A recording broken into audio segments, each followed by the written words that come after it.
عید غدیر ہے کیا؟ آج کل ٹی وی پر اور فیس بک پر اور یوٹیوب پر اور انسٹاگرام پر اور ٹویٹر پر، جو پہلے ٹویٹر تھا اب ایکس ہو گیا، اور دوسرے جتنے ذرائع ابلاغ ہیں، ان ذرائع ابلاغ پر وہ لوگ عید غدیر کے نام سے تقریریں کرتے ہیں، پرچار کرتے ہیں۔ تو ہمیں بھی معلوم ہونا چاہیے کہ عید غدیر کیا ہے، اور ہمارے بچوں تک یہ پیغام پہنچانا بہت ضروری ہے۔ واقعہ میں سناتا ہوں۔ نبی کریم صلی اللہ علیہ وسلم کے حیات طیبہ میں مدینہ منورہ بھی، مکہ مکرمہ بھی مرکز اسلام تھا، اور یمن کا کچھ علاقہ مسلمان ہو گیا تھا، اور کچھ علاقے کے لوگوں نے جزیہ دے کر اپنی پراپرٹی بچا لی تھی، کہ رسول پاک صلی اللہ علیہ وسلم سے کہا تھا کہ ہم جزیہ دیں گے، ہم یہ کریں گے، ہم وہ کریں گے، ہم مسلمان تو نہیں ہوں گے لیکن ہم آپ کے ماتحت رہ کر زندگی گزاریں گے، گویا ٹیکس دے کر زندگی گزاریں گے۔ اللہ کے پیغمبر علیہ الصلوۃ والسلام نے سن 10 ہجری میں حضرت علی رضی اللہ تعالیٰ عنہ کو یمن بھیجا کہ یمن جاؤ، اور یمن جا کر وہاں کے لوگوں سے زکوٰۃ بھی وصول کرو اور خمس بھی وصول کرو، اور جو کچھ ان کا حق بنتا ہے دینے کا وہ ساری تمام چیزیں لے کر آؤ۔ حضرت علی رضی اللہ تعالی عنہ مدینہ منورہ سے یمن آتے ہیں، لوگوں سے زکوٰۃ وصول کی، خمس وصول کیا، اور جو چیزیں مسلمانوں کا بنتا تھا وہ حضرت علی رضی اللہ تعالی عنہ نے ان سے وصول کیا۔ سونا تھا، چاندی تھا، درہم تھے، دینار تھے، ریشم کے کپڑے تھے، اور جو کچھ بھی تھا، اور باندیاں تھی اور غلام تھے، اس طرح کی چیزیں حضرت علی رضی اللہ تعالیٰ عنہ نے اکٹھی کی، اور نبی کریم صلی اللہ علیہ وسلم کے مطابق ان کو مدینہ منورہ پہنچانا تھا، کہا جا کے لیا وصول کرو۔ اب بات یہ ہوئی کہ ان غلاموں میں، ان باندیوں میں، ان چیزوں میں ایک باندی حضرت علی رضی اللہ تعالیٰ عنہ کو پسند آئی، اور حضرت علی رضی اللہ تعالیٰ عنہ نے اس باندی کے ساتھ رشتہ قائم کیا۔ میں اس کو کھول کر نہیں بیان کر سکتا، باندی کے ساتھ، سلیبس کے ساتھ رشتہ قائم کرنا جائز تھا۔ حضرت علی رضی اللہ تعالیٰ عنہ نے اس باندی کے ساتھ رشتہ قائم کر لیا۔ وہ مسلمان جو پہلے سے یمن میں تھے، ان میں حضرت بریدہ بن حصیب رضی اللہ تعالیٰ عنہ ایک صحابی ہیں، اور اسی طرح حضرت خالد بن ولید رضی اللہ تعالیٰ عنہ اور چند صحابہ تھے، جن کو حضرت علی رضی اللہ تعالیٰ عنہ کے اس عمل سے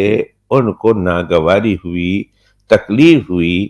کہ حضرت علی رضی اللہ تعالیٰ عنہ نے اس مال کو رسول اللہ صلی اللہ علیہ وسلم کے سامنے پیش کرنے سے پہلے ایک باندی کو انہوں نے اپنے حصے میں لا کر یوز کر لیا، نہیں کرنا چاہیے تھا۔ یہ ان حضرات کے دل میں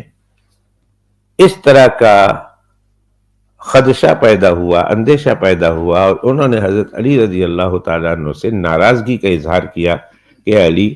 آپ کو اس طرح لینے کی اجازت نہیں، آپ اس تمام چیز کو لے جاتے رسول اللہ صلی اللہ علیہ وسلم کے پاس، اور پھر اللہ کے پیغمبر علیہ الصلوۃ والسلام سے وصول کر کے آپ اس باندی کو استعمال کرتے۔ آپ نے بغیر ان تمام چیزوں کو وہاں لے جا کر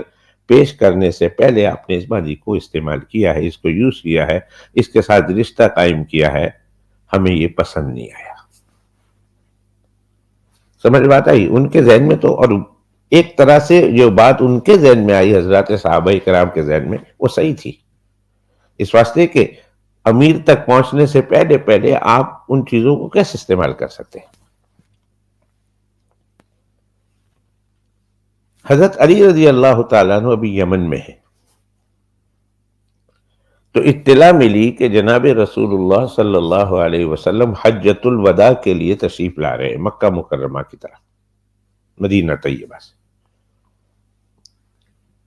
حضرت علی رضی اللہ تعالیٰ عنہ اور دیگر صحابہ کرام، انہوں نے بھی پروگرام بنا لیا کہ ہم بھی حجۃ الوداع کے لیے جاتے ہیں، اللہ کے پیغمبر علیہ السلام کا یہ پہلا حج ہے، اور آخری حج بھی ہو سکتا ہے، لہذا ہم اس حج میں اللہ کے پیغمبر علیہ الصلوۃ والسلام کے ساتھ ضرور حج کریں گے۔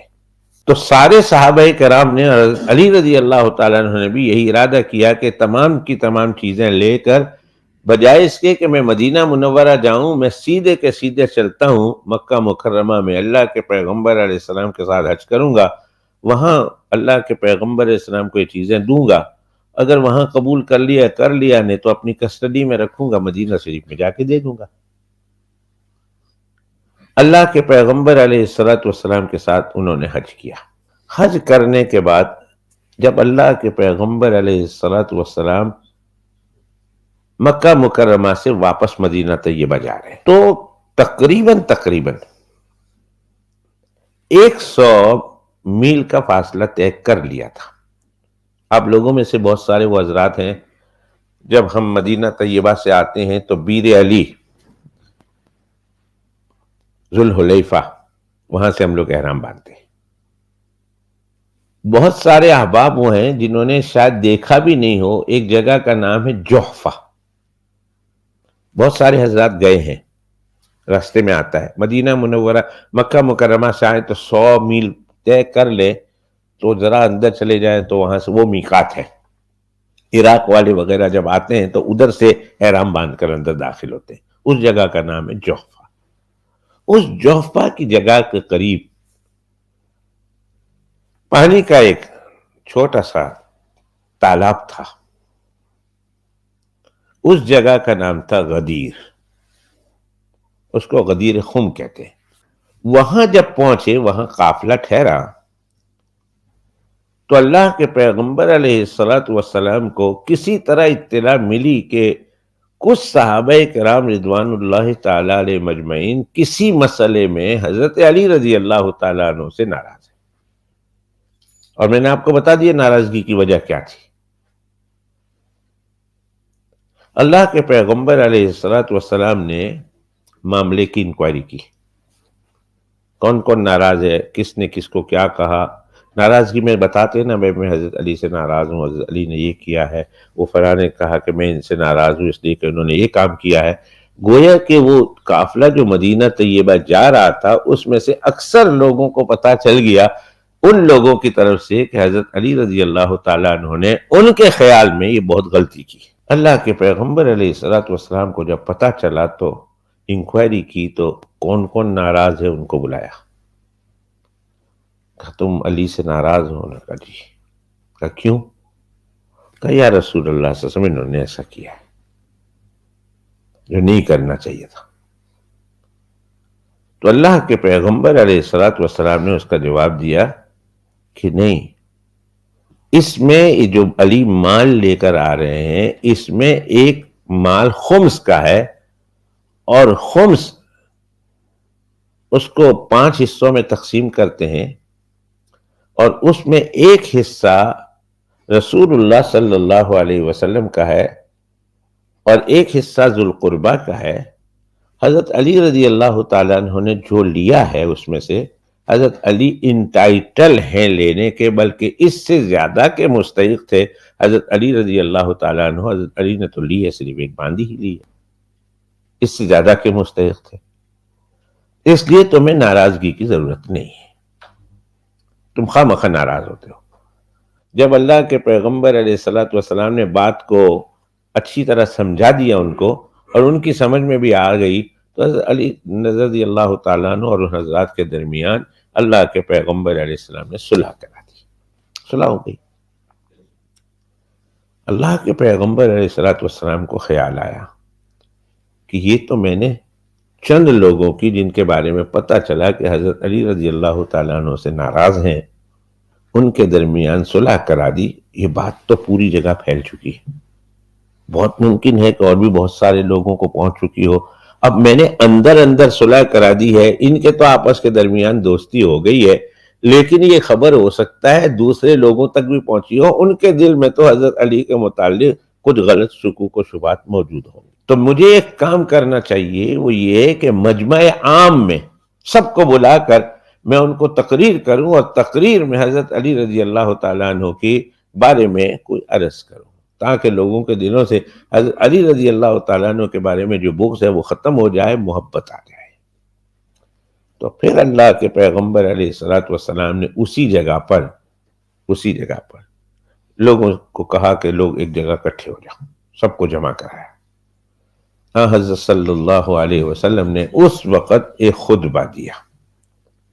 چھوٹا سا خطبہ، بہت انتہائی مختصر خطبہ۔ اس خطبے کا عنوان یہ تھا کہ اللہ کے پیغمبر علیہ السلام اللہ کی حمد و ثنا کی، درود پاک پڑھا، اما بعد کے بعد اللہ کے پیغمبر علیہ السلام نے ایک جملہ ارشاد فرمایا من کنت مولا ہو فہذا علی مولا، اللہم والی من والا ہو وعاد من عادا۔ یہ خطبہ جناب رسول اللہ صلی اللہ علیہ وسلم نے ارشاد فرمایا۔ اس خطبہ کا حاصل یہ ہے کہ اے لوگو، من کنت مولا ہو، جس کا میں مولا، جس کا میں دوست، فہذا علی مولا، یہ علی بھی اس کا دوست ہے۔ جو مجھے دوست مانتا ہے وہ علی کو دوست مانے، اور جو مجھ سے دشمنی رکھتا ہے وہ علی سے دشمنی رکھتا ہے۔ اور پھر اللہ کے پیغمبر علیہ السلام نے اس وقت دعا کی، اللہم والی من والا ہو، اے اللہ آپ اس سے محبت کرنا جو علی سے محبت رکھے گا، اور آپ اس سے دشمنی رکھنا جو علی سے دشمنی رکھے گا۔ اب اندازہ لگائیے کہ جب اس طرح کا خطبہ جناب رسول اللہ صلی اللہ علیہ وسلم ارشاد فرمائیں تو مسلمانوں میں سے کون ہوگا جو حضرت علی رضی اللہ تعالیٰ عنہ سے پھر دشمنی رکھے گا اور دوستی نہیں رکھے گا؟